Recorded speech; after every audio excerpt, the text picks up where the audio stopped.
السلام علیکم ورحمۃ اللہ وبرکاتہ۔ بغیر کسی عذر یا سفر کے جمعہ کے بعد عصر کی نماز پڑھ سکتے ہیں؟ اگر پڑھ سکتے ہیں تو کتنی رکعت؟ بھائی سفر میں تو جمع کرنا ثابت ہے، سفر خود ایک عذر ہے، اس لیے زور اثر اکٹھی کر سکتے ہیں، تو جمعے کے ساتھ عصر بھی 2 رکعتیں سفر کی وہ پڑھ سکتے ہیں۔ بغیر عذر کے اس کی تو کوئی سمجھ نہیں آتی کہ سفر بھی نہ ہو اور عذر بھی نہ ہو۔ اگر کوئی عذر ہے، بیماری ہے مثلا، یا کوئی بھی عذر معقول ہے، پھر ٹھیک ہے، مگر اپنے شہر میں پوری نماز پڑھنی پڑے گی۔ کیا فوت شدہ کی طرف سے قربانی کرنا جائز ہے؟ بھائی ہمارے علم کے مطابق نبی صلی اللہ علیہ وسلم سے کسی فوت شدہ کی طرف سے قربانی کی کوئی حدیث صحیح نہیں ہے۔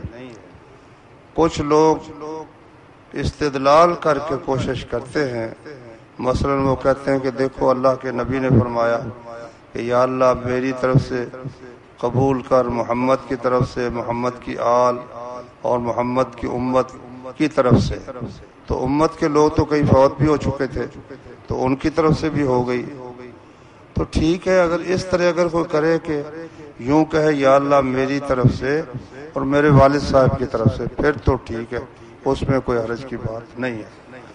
لیکن اگر اکیلے کرے نا کسی کی طرف سے، تو پھر اس کے لیے ایک ہی گنجائش سمجھ آتی ہے جو حضرت عبداللہ بن مبارک مشہور امام نے بیان فرمائی۔ انہوں نے کہا کہ فوت شدہ کی طرف سے صدقے پر سب کا اتفاق ہے کہ صدقہ کر سکتے ہیں، اس لیے فوت شدہ کی طرف سے اگر قربانی کی جائے پھر وہ خود نہ کھائے بلکہ سب فقراء مساکین میں صدقہ کر دے۔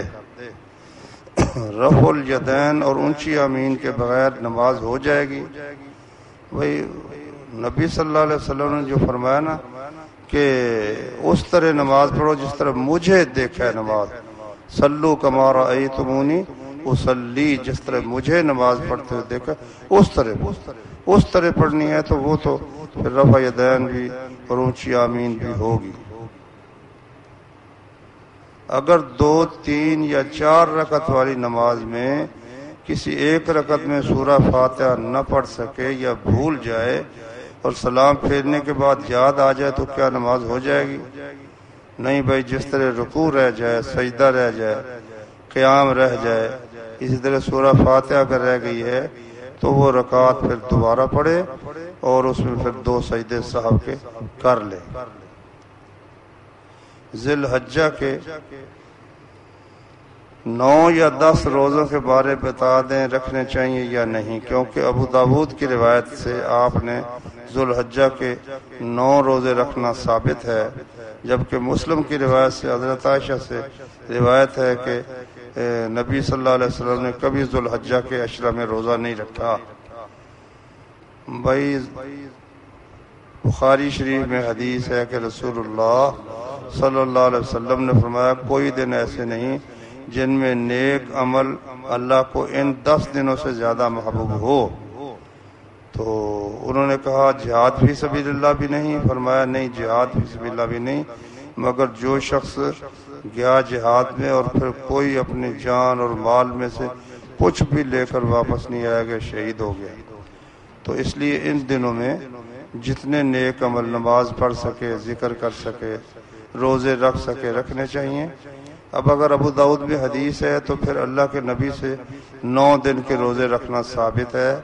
مسلم کی روایت میں حضرت عائشہ اگر کہتی ہیں آپ نے روزہ نہیں رکھا، یہ ان کا علم ہے، ان کو پتہ نہیں چل سکا، اس لیے کوئی روزہ رکھنا چاہے تو رکھنا چاہیے۔ لیکن 9 تاریخ کا روزہ جو ہے نا، عرفے کا روزہ، اس کی بڑی فضیلت ہے۔ فرمایا مجھے اللہ سے امید ہے کہ ایک گزشتہ سال اور ایک آئندہ سال کے گناہوں کا وہ کفارہ بن جاتا ہے، صحیح مسلم میں حدیث ہے۔ اگر عشاء کے بعد وتر نہ پڑھ سکے، پھر صبح فجر کے وقت آنکھ کھلے تو کیا وتر کی قضا بنتی ہے؟ اگر بنتی ہے تو کیسے ادا کر سکتے ہیں؟ بس نبی صلی اللہ علیہ وسلم نے فرمایا جو شخص وطر سے سو جائے جب جاگ آئے تو وطر پڑھ لے. تو اس لیے اگر اس کی جاگ آئی ہے صبح کے وقت تو وضو کر کے وطر پڑھ لے جس طرح پہلے پڑھتا ہے. اکثر لوگ بہت قربانیاں کرتے ہیں مگر ہمسایوں کا خیال نہیں کرتے. لوگ ایک گھر میں 10 قربانیاں کرتے ہیں مگر ہمسایوں کو گوشت کا ایک ٹکڑا بھی نہیں دیتے.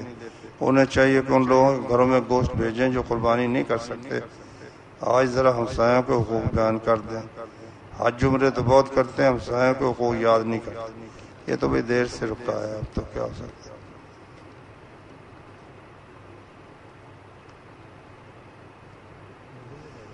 حضرت حسن اور حضرت حسین رضی اللہ عنہما کو امام حسن امام حسین کہنا درست ہے؟ کیا اس سے شیعیت کو تقویت نہیں ملے گی؟ اور حضرت ابو بکر کو تو اللہ کے نبی نے خود امام بنایا تھا, کبھی ان کو تو امام ابو بکر نہیں کہا جاتا. اس کے بارے میں قرآن حدیث کی روشنی میں جواب دیں. ہاں بھائی, امام کے لفظ جو بولا جاتا ہے ایک تو ہوتا ہے جو کسی فن میں ماہر ہو.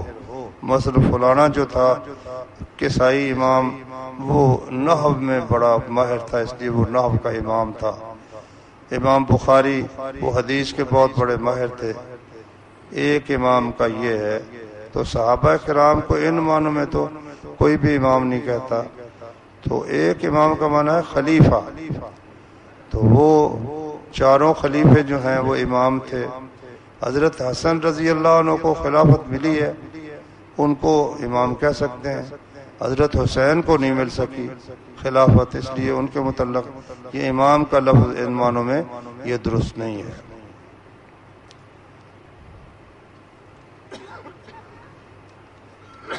مکان گروی رکھ کر اس کے عوض رقم لی جا سکتی ہے؟ ہاں بھائی لی جا سکتی ہے, لیکن مارکیٹ میں مکان کی جو اس کی ویلیو ہے اس کے مطابق کرایہ جو ہے وہ پھر کاٹنا پڑے گا قرضے میں سے, ورنہ پھر جتنا اس کا کرایہ بنتا ہے ہر مہینے اتنا سمجھو کہ آپ سود لے رہے ہیں. وہ رقم اتنی دے کر مکان اپنے پاس گروی رکھ کر آپ اس مکان کی کرائے کی رقم کے برابر سود کھا رہے ہیں. یہ حرام ہے, بالکل جائز نہیں ہے. سفر میں اگر مغرب کا وقت نہیں ہوا تو پہلے مغرب کی نماز پڑھ سکتا ہے؟ نہیں بھائی نہیں. ظہر کی جو ہے سورج ڈھلنے سے پہلے نہیں پڑھ سکتا کسی صورت میں. سورج ڈھلنے کے بعد مغرب تک سفر میں ظہر اثر اکٹھی کر سکتا ہے. اسی طرح سورج ڈوبنے کے بعد اب مغرب عشاء سفر میں اکٹھی کر سکتا ہے, سورج ڈوبنے سے پہلے نہیں پڑھ سکتا. کیا بہنوں کو حصہ دینا چاہیے؟ دلیل سے قرآن حدیث سے واضح فرمایا. یہ تو اسی طرح جس طرح کوئی کہے کہ بھی نماز پڑھنی چاہیے, تو ہم تو واضح یہ کرتے ہوئے نماز پڑھو, بہنوں کو ان کا حصہ دو, جتنا اللہ نے مقرر کیا وہ دو. نہ دو گے تو قیامت کو دینا پڑے گا. اگر کوئی شخص قربانی کی طاقت نہیں رکھتا تو وہ بھی ان 10 دنوں کی پابندی قائم کرے. نہیں بھائی یہ کہیں نہیں آیا. کئی لوگ کہتے ہیں کہ جو قربانی کی طاقت نہیں رکھتا وہ بھی ان 10 دنوں میں اگر بال یا ناخن نہ کاٹے اور عید کے دن کاٹے تو اس کو بھی قربانی کا ثواب ہو جائے گا. یہ بات درست نہیں ہے. وہ حدیث اس طرح ہے کہ ایک شخص آیا, کہتا ہے یا رسول اللہ میرے پاس سوائے ایک دودھ دینے والے جانور کے کچھ نہیں ہے, وہ بھی کسی شخص نے مجھے دیا ہوا ہے, تو میں اس کو قربانی کر دوں؟ فرمایا نہیں, تم اپنے جو ہیں بال اتار لو, زیر ناف کی صفائی کر لو, یہ تمہاری قربانی ہو جائے گی. اب اس میں یہ تو نہیں ہے کہ اس نے پہلے 10 دن اس پر کوئی پابندی تھی قربانی کے بال نہ اتارنے کی, پہلے یہ ذکر نہیں. ہاں اگر کوئی شخص عید کے دن حجامت کر لیتا ہے اور اللہ سے امید رکھتا ہے کہ اللہ اس کو بھی قربانی کا ثواب دے دے تو ٹھیک ہے, کوئی حرج کی بات نہیں ہے.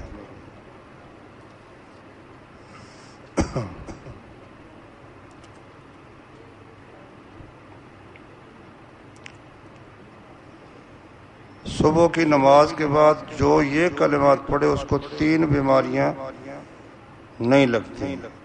وہ کلمات کتنے ہیں واضح کریں.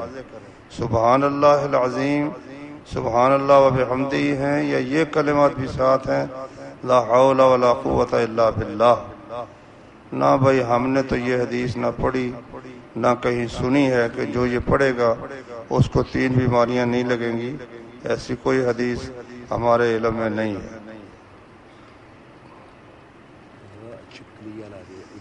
جو کہتے ہیں کہ ابراہیم علیہ السلام کو جب آگ میں پھینکا گیا تو کرلی پھونک ماری تھی، اس لیے حکم ہوا کہ چھپکلی کو مارا کرو، کیا یہ بات صحیح ہے یا نہیں؟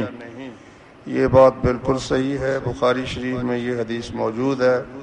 تو نبی صلی اللہ علیہ وسلم نے فرمایا یہ ابراہیم علیہ السلام پر پھونکیں مارتی تھی، اس لیے اس کو مارنے کا حکم ہے. اگر قربانی کے جانور کے سینگ کا خول اتر جائے تو اس پر کیا حکم ہے؟ حکم یہی ہے کہ خول اترنے سے قربانی کے جانور میں عیب پیدا نہیں ہوتا، اس لیے وہ جانور ذبح کیا جا سکتا ہے، کوئی حرج کی بات نہیں ہے. ہاں، ہڈی ٹوٹ جائے اندر جو ہوتی ہے پھر اس سے کچھ پرہیز کرنا چاہیے. اگر جانور خریدنے کے بعد اسے چوٹ لگ جائے تو اس پر کیا حکم ہے؟ حکم یہی ہے کہ جس وقت آپ ذبح کرنے لگے ہیں اس وقت جانور صحیح سالم ہونا چاہیے. اگر چوٹ لگ گئی ہے، بیمار ہو گیا ہے، تو اسے آپ ذبح کر لیں یا فروخت کر دیں اور قربانی کے لیے پھر الگ جانور ذبح کر دیں.